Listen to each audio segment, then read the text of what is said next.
क्या देख रहा बोलो।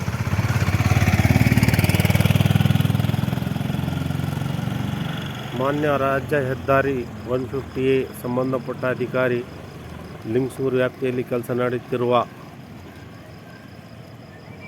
ಬಸ್ ಸ್ಟ್ಯಾಂಡ್ ಸರ್ಕಲ್ನಿಂದ ಗೋಲ್ಕೊಂಡ ಬಸವಸಾಗರ್ ಕ್ರಾಸ್ನವರೆಗೆ ರೋಡ್ ಕೆಲಸ ನಡೀತಾ ಇದೆ.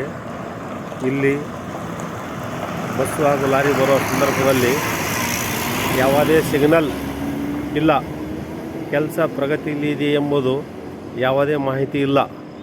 ನಂತರ ಡ್ರೈನೇಜು ಹಾಗೂ ಡ್ರಿಲ್ಸ್ ಹಚ್ಚಿದ ಪಕ್ಕದಲ್ಲಿ ಯಾವುದೇ ಸಿಗ್ನಲ್ಸ್ ಇಲ್ಲ. ರೇಡಿಯಮ್ದಾಗಲಿ ಅಥವಾ ಯಾವುದರಾಗಲಿ ಜನರಿಗೆ ತೊಂದರೆ ಆಗ್ತದೆ. ಸಂಬಂಧಪಟ್ಟ ಅಧಿಕಾರಿ ಇವರ ಬಗ್ಗೆ ಈ ಕಾಮಗಾರಿಗೆ ಗುತ್ತಿದಾರ ಮೇಲೆ ಶೀಘ್ರವೇ ಕ್ರಮ ತಗೋಬೇಕೆಂದು ನಾವು ಮನವಿ ಮಾಡ್ಕೊತೀವಿ. Abdul Waheed YouTube channel Lingasuru ದಫೇದಾರ್.